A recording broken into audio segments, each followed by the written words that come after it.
Hi guys, how's it going? Today we're going to cover the Chinese goddess Daji, her story, some facts about her, and then we'll discuss what her roles could be in Smite and what potential abilities her kit may possess.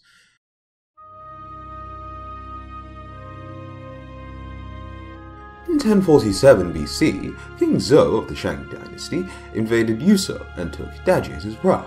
In the novelization of this story in ancient China during the rule of King Zhou of the Shang dynasty, the king made certain advances towards the goddess Nuwa, the creator of mankind, in her temple.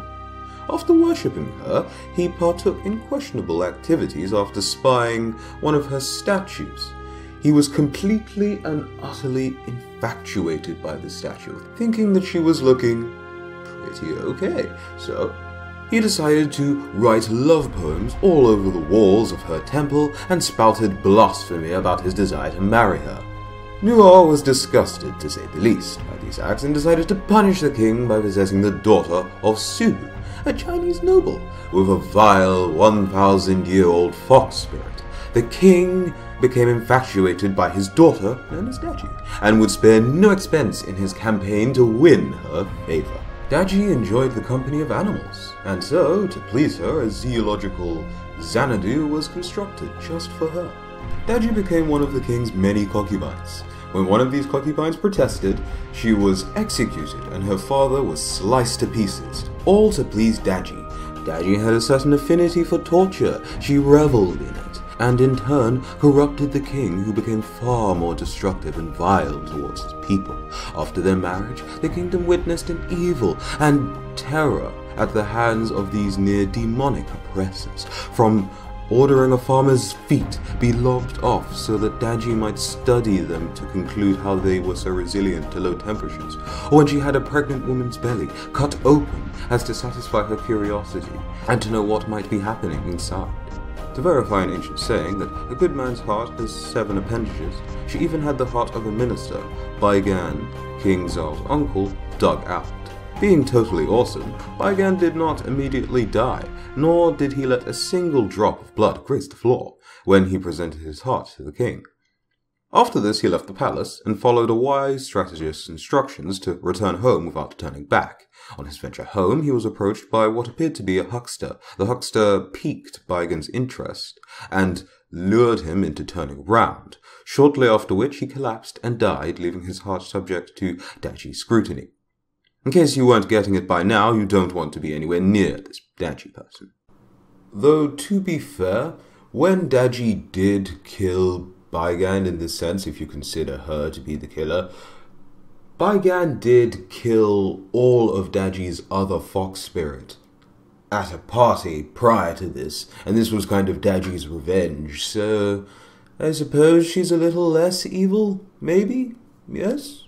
No? Moving on. However, the feats that gained Daji most of her recognition was her invention of a certain torture device known as the pialo, or bronze toaster. A bronze cylinder covered with oil was heated intensely with a charcoal beneath it until its sides became extremely hot. The unimaginably unfortunate victim was made to walk over these gradually blazing cylinders, forced to rapidly move their feet to avoid being scalded. As the surface was oiled, this task was made ever more perilous, and the victim was made to dance on top of this death trap. To lose one's balance would be unthinkable, as the resulting fall would be cushioned only by searing flames, smouldering charcoal. And yes, you guessed it, the king and yes, Daji would relish in delight during this entire display. Daji employed many other methods of torture during her reign as queen, including the snake pit, which during its first usage took the lives of around 72 shaved maidens, who died slow deaths seasoned only with the extended agony of putrid venom issued to them by the snakes. Enamored with the newly possessed Daji, King Zhou became both distracted and cruel, and finally led his kingdom to collapse. Eventually, King Zhou fell after a revolt, led by King Wu of Zhu's Zhifei leadership, and Daji was exorcised or executed, depending on whether you're following the novel or real-life events. All things considered, it's extremely cruel of Nuwa to use this poor girl's life as a means to get back at this king.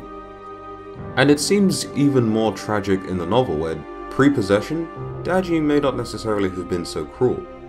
It's thanks to this tale that fox spirits were shunned in China, being associated with unfaithful women or women who slept with married men. In today's age, it can be quite offensive, so be careful who you go around calling a fox spirit.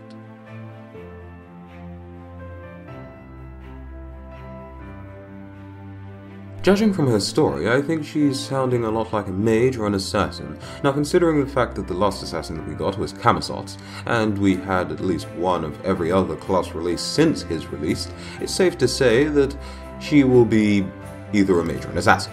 If not, then maybe we'll see another assassin-mage hybrid like Al Guang or the Morrigan, with the whole possession, manipulation, and general control theme that she's running with either.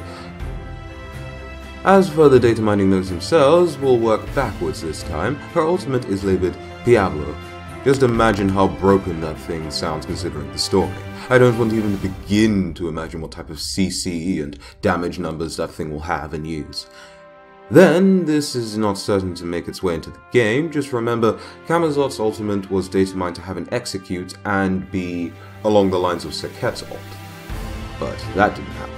Now that I think about it, Daji's ult in this way on the side is supposed to do interior and exterior damage, as well as stunning and or disorientating enemies caught in it, so it will be an interesting skill for sure.